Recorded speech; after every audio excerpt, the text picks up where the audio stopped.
How are you, friends?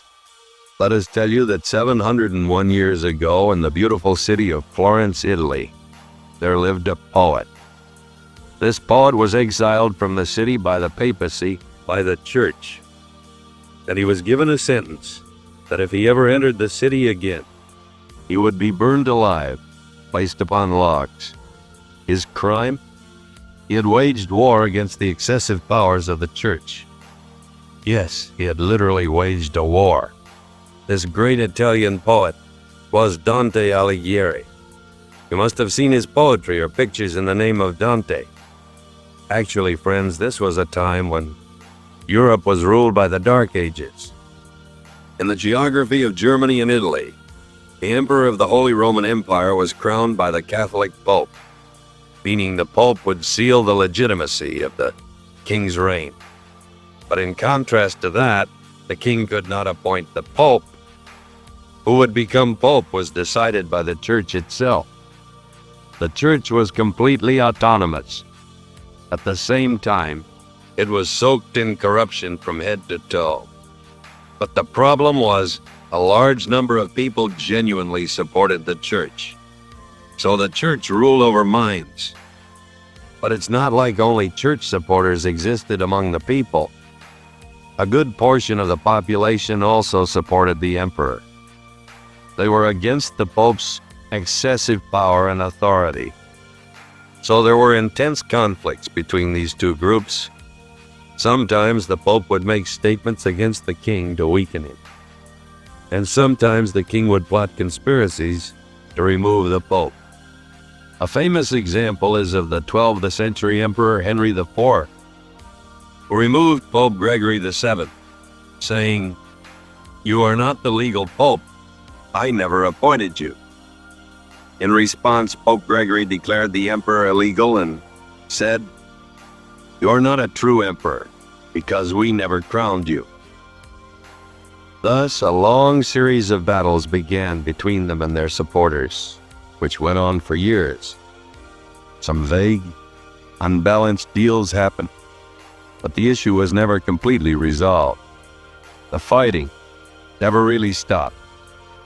That's why through the 12th, 13th, and even 14th centuries, church and court power struggles continued in different forms. Sometimes the Pope would be victorious, sometimes the emperor. In one city, Pope supporters would fill the streets with bodies, and in another, an imperial commander would massacre the Pope's followers. This tug-of-war between these two powerhouses was so intense that their supporters would even fight amongst themselves. So much so that marriages would break just because one person supported the king and the other supported the church. Brothers would quarrel.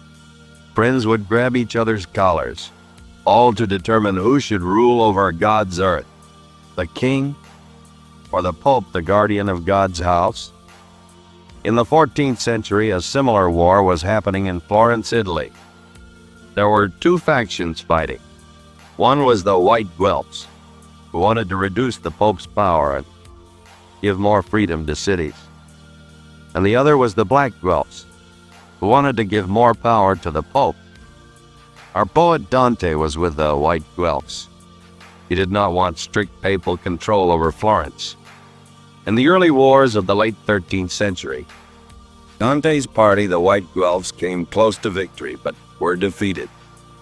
The Black Guelphs overpowered them and took control. That's when Dante's downfall began. Before that, he was very popular. He had fame and money. This was the era of Pope Boniface VIII. The church accused Dante of corruption and imposed a heavy fine on him. Dante did not have the money to pay the fine. Everything he had was lost in the conflict in Florence. So he was ordered to leave the city and told that he could only return if he paid the fine. Otherwise, he would be burned alive. So this was the case. Dante left his beloved city, Florence, forever. He left the city, but the love of that city and the people he loved there never left him. Nor did the hatred for those who had exiled him. ever leave his heart. In 1301, he had to leave Florence, and he never returned again. In 1321, he died in exile in the city of Ravenna, Italy. In these 20 years, he wrote his masterpiece, A Divine Comedy. This poem was a strong reaction, almost hatred, from a common man towards priests and the powerful elite of Europe. We will share this story with you in this blog and show you the countless paintings made about it as well. But first, know that during his exile, Dante grew to despise European aristocracy so much that he broke tradition and wrote this poem not in the elite Latin language of the Romans, but in the everyday language of the common people. Because Latin was a language only the elite and clergy could read.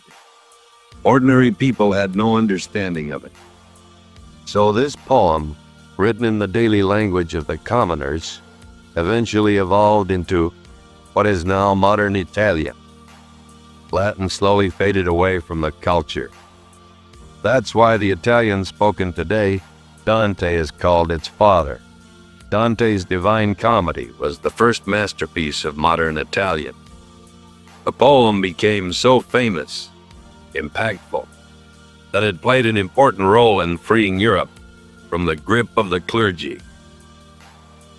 If you've seen our vlog on Martin Luther, you'd know that we briefly mentioned Dante's efforts while talking about the selling of paradise tickets and rebellion against the church. So this intro was very important to explain why the Divine Comedy and Dante are still considered great today. We will now present a short summary of this poem, which we have carefully condensed, because in old times, this poem was printed across many thousands of pages, each printed on large paper. Even the best edition available on Amazon today has 928 pages. All right, friends, Dante's immortal poem is divided into 3 parts. The first part is Inferno, hell. The second is Purgatorio, purgatory. And the third is Paradiso, paradise. The story of Inferno begins with Dante getting lost in a dark forest. There he meets Virgil, a very famous Roman poet from even before Julius Caesar's time. Virgil becomes Dante's guide, takes him on a journey through hell and paradise. First they enter hell, which is divided into 9 circles. To start the journey, they arrive at the bank of a river, where they meet a character from Greek mythology, Charon.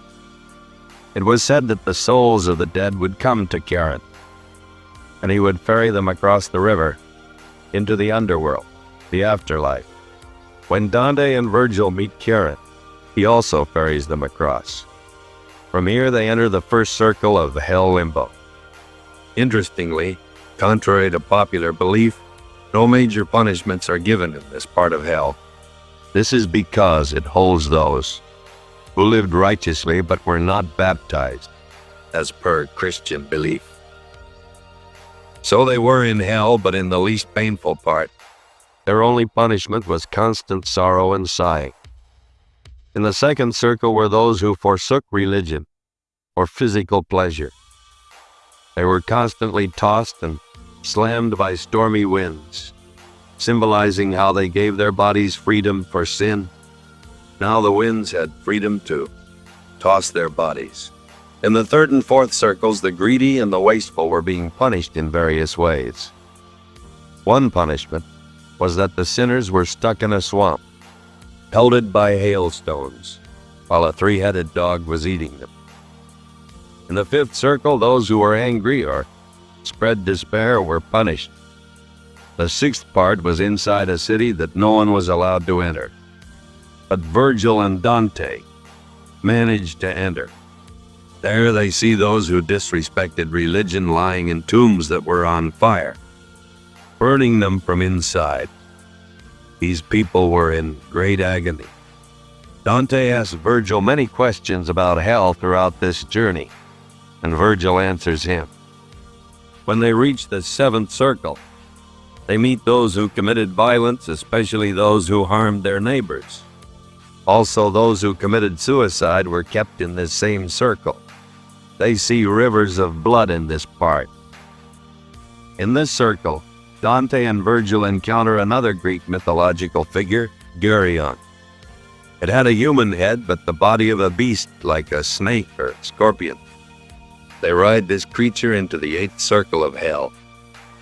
Here, deceivers and hypocrites were punished in 10 separate layers. One punishment was that sinners' faces were turned backward. Their bodies were straight, but faces turned to the rear.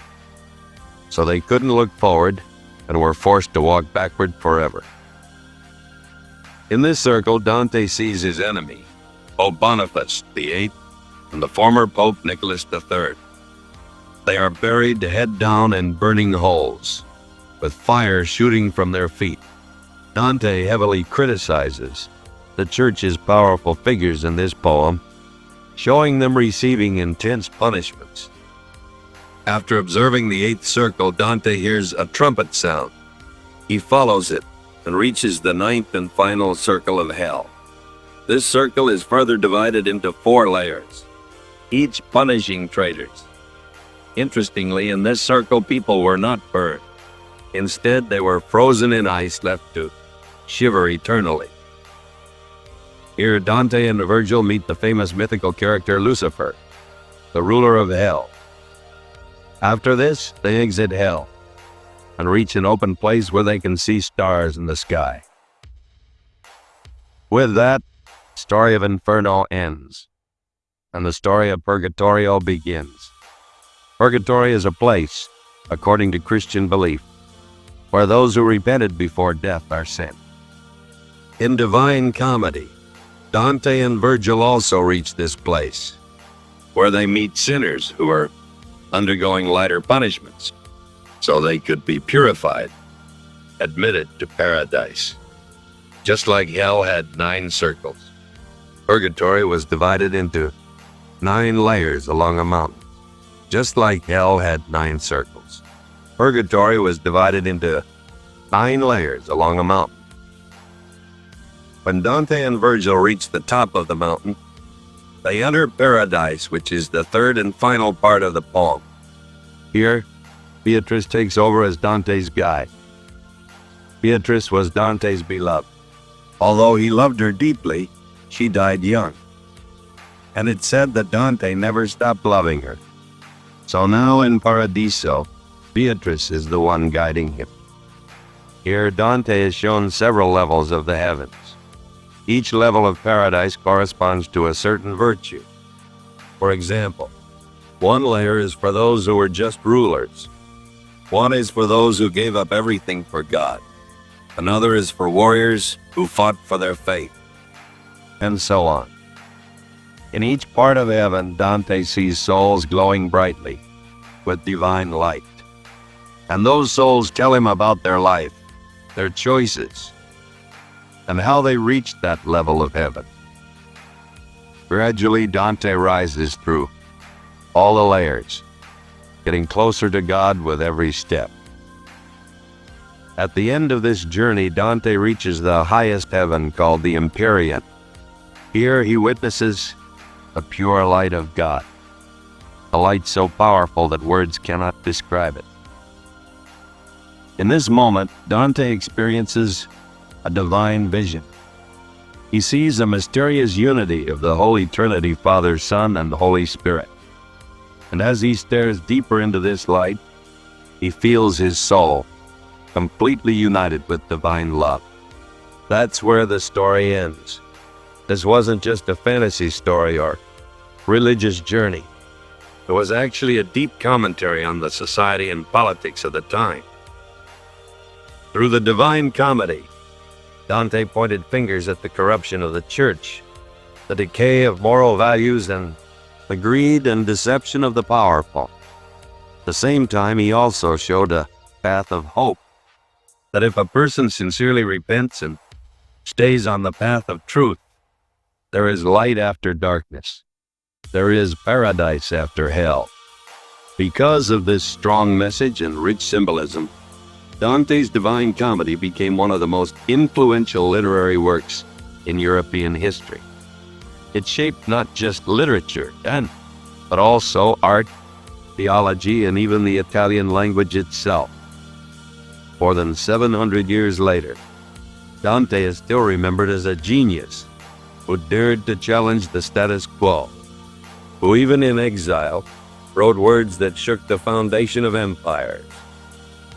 So friends, we hope you liked this detailed story of Dante's Divine Comedy. If you did, do let us know in the comments. And tell us which part moved you the most, Inferno, Purgatorio, or Paradiso. Thanks for watching. We'll see you in the next story.